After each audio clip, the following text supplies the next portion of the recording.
What is up, YouTube? Welcome back to my channel today, and we are going to be going over another deck profile in the Chilling Reign format. This deck is something I wanted to cover super early on in the format, but I got a little bit distracted with all these brand new shiny cards that came out, and I took some more time there. But I have been playing this quite a bit on my Twitch channel, twitch.tv/theflea, THEFL, and there's 4 E's. You can follow me on TikTok, you subscribe here if you want to keep going with content. Twitter, all the jazz, you know the deal. But we're going to keep doing our content coverage for the rest of the week, and then Monday, Wednesday, Friday content onwards with the new decks, everything that's been going on. So today's just going to be a deck profile, no gameplay video because I have some things going on right now in life, so I got to take care of those. But hope you guys enjoyed this deck profile, a little bit of the analysis behind what I put behind it, and hopefully I can get you guys prepared for buying some cards because IRL play is probably coming back pretty soon. So without any other further ado, anything else, I guess, let's jump into the deck. Alright guys, today we're going to be talking about Mewtwo and Mew Tag Team GX paired with Weavile. So it's like a dark, evil, shadow Mewtwo, whatever you want to call it. As we know, Mewtwo and Mew Tag Team GX is probably one of the most versatile cards to come out ever, probably. And so this card has been splashed into pretty much every archetype from ADP to Eggrow to even just make it's literally can slot in anything. Welder Mewtwo is what it's most famous for. Psychic Mewtwo by standing on its own, using Aurora Energy, Rainbow Energies, all these like other mixed energy kind of cards. But a deck that I thought would be really good upon initial release around the World Championships in 2019 was a Mewtwo and Mew Tag Team version built around Weavile-GX, where you used kind of Weavile-GX, Mewtwo and Mew, and a lot of these other dark type attackers to kind of make like a dark box style deck. Unfortunately, that didn't work out nearly as well, but Mewtwo and Mew Tag Team did win the World Championships in 2019 in the hands of Henry Brand, playing Welder Mewtwo, so go check that out, and his interview on the channel as well. But the deck gets a little bit of new life due to Galarian Moltres, because Galarian Moltres is your Darkrai-GX that we didn't have back then, that basically just accelerates an energy onto the board. So even if somehow we miss an energy attachment, or things go a little bit wrong by not finding red and blue, we have Dire Flame Wings to kind of accelerate the energies onto the board when we're struggling otherwise, and we can get those big attacks off because a lot of the tag teams in this deck require a lot of energy, and it takes a little bit of time to ramp up. So let's jump into what the deck is all about. We got two copies of Mewtwo and Mew Tag Team because it is our primary attack card, because again, you use pretty much everybody else's attacks, which is really important throughout the game. And we have a 3/3 copy of Weavile. You can choose to play any Sneasel. I'm playing this one because it has 70 HP and 1 retreat, which is a little bit important, and Cut Down seems like an attack that you could use here or there. It's not like a great attack, but Cut Down to discard an energy and gain some tempo seems pretty okay. Weavile-GX's ability, Shadow Connection, as often as you'd like during your turn. Before you attack, you move a basic dark energy from one of your Pokemon to another one of your Pokemon. That's really why it's in here. Claw Slash is a nice 130, and Nocturnal Maneuvers is kind of cute, but you don't need to do either of these things, honestly. You just want to have Shadow Connection up and running. Now let's jump into the other parts of the deck. Here are our attackers.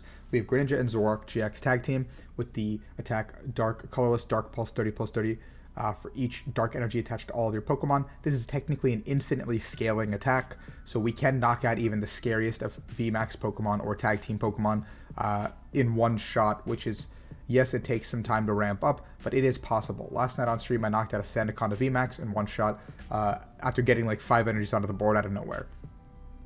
Dark Union's also okay, but again, I don't think you need to use Dark Union as your Tag Team or GX attack. It's not very great. Then we have Mega Sableye and Tyranitar-GX. Mega Sableye and Tyranitar is an auto-include, I think, in the deck because its first attack for 5 energies is Greedy Crush, 210. If your opponent's Pokemon GX or EX is knocked out by damage from its attack, take 1 more prize card. Almost every deck in this format plays Dedenne-GX. The card is too good not to play, so once Dedenne rotates, then, I mean, obviously this card also rotates with it. But as long as the Dedenne-GX exists, having a target to Greedy Crush for an extra prize card will make games just a little bit quicker because people are not going to be expecting you to take 3 prizes on their VMAX attacker or something like that, and then immediately, you know, go for the Dedenne for the last 3 prizes in the game. Cards like Great Catcher, Boss, something like that is like what you need to just clean up the game there. Gigafall-GX is also just a flat-out 250, which is a lot of damage. And if you get the full effect off and discard the top 15 cards of your opponent's deck, that's really funny, but I don't think you'll ever actually get that off in a real game. I think that's very difficult to pull off, so I just wouldn't worry about Gigafall. Umbreon and Darkrai-GX has a Black Lance attack does 60 to one of your opponent's best GX or EX Pokemon and 150 active. Now the secondary snipe effect does not really matter anymore because GX and EX Pokemon have more or less rotated out of the format. besides some of the tag teams that exist. But mostly it's a VMAX dominated format right now. But with Black Lance, you do one-shot Tyranitar-GX and Gengar Mimikyu. Yeah, those two. So having Umbreon Darkrai into that matchup is very, very strong. And you get to put the 60 somewhere else onto like another one so you can start padding it up for either a Moltres to come in and sweep the game or whatever. And now Dark Moon GX is probably the best GX attack in this deck. For one colorless, your opponent can play 8 trainer cards from their hand. But if you have 5 extra Dark Energies, which is not that hard to pull off, by turn 3 you should have 6 Dark Energies in play because of Moltres, Red and Blue, all these other cards. Your opponent's active is just knocked out and they can't play any trainers from their hand. So you're basically cutting off their support, their draw, their refresh onto the board while just knocking out an attacker. So you can just take a free 3 prize with Dark Moon, and then you can follow up with using Mew. If you use Mew to copy, or Mewtwo to copy Dark Moon, you go Dark Moon, and then you Great Catcher up the Dedenne, or Boss up the Dedenne, and Greedy Crush for the game. So that's 6 prizes in 2 turns if they have a VMAX active.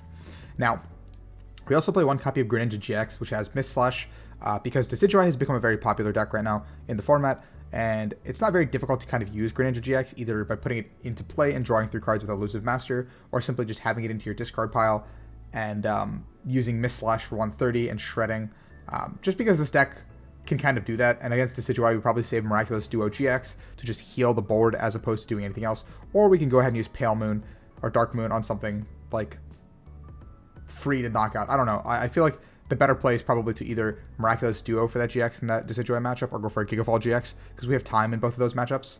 So I think Greninja-GX is an auto-include when we're playing Aurora Energies.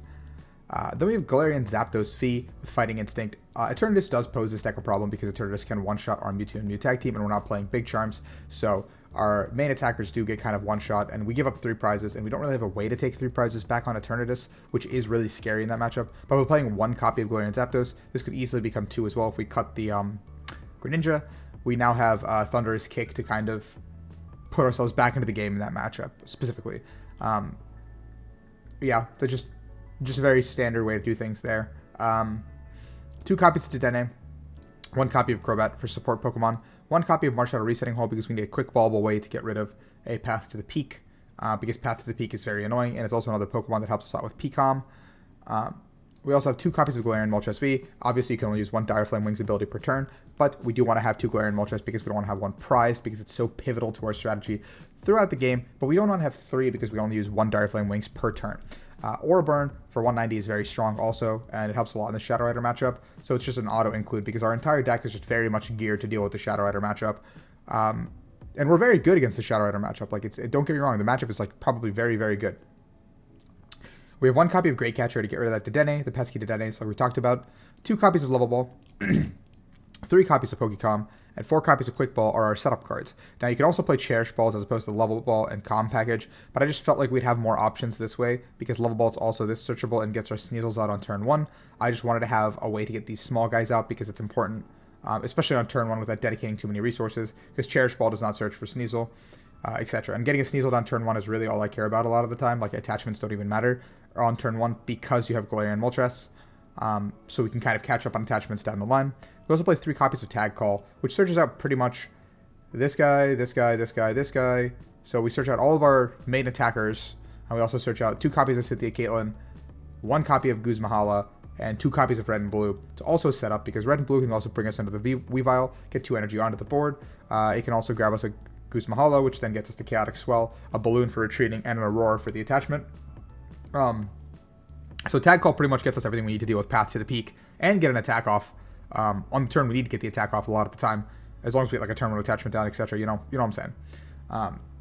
2 copies of Boss, because we have 1 copy of Great Catcher. I just felt like 2 copies would be fine. And we have 3 copies of Research. Maybe you can go lower on Research. I just don't know if that's correct in any world, because we already have Dedenne and Crobat. So having Research is really good, because early turns we need to find what we need to find. And there's 2 copies of Air Balloon, which are really, really good for retreating. We obviously need those. It can also be U-turn boards, considering almost everything in this deck has... never mind, I'm absolutely lying to you guys. These things are fat. 2, 4, 2, 2, 2. Okay, never mind. No, we need Air Balloon. 2 copies of Stealthy Hood because Mimikyu might still be played in decks. If you don't think Mimikyu will be played, you can cut the Stealthy Hoods to play Big Charm or Vitality Band or just something that gives you a little bit more oomph or sustain.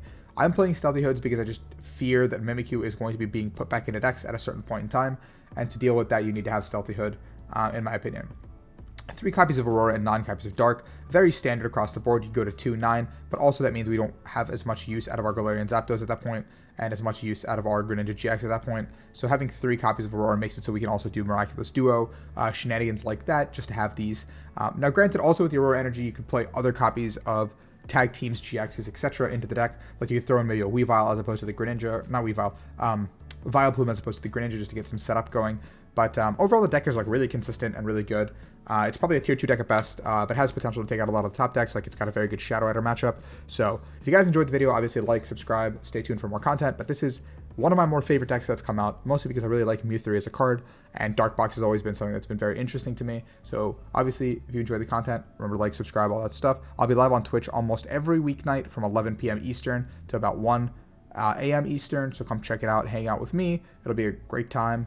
But otherwise, thank you guys for watching, and see you tomorrow for another upload.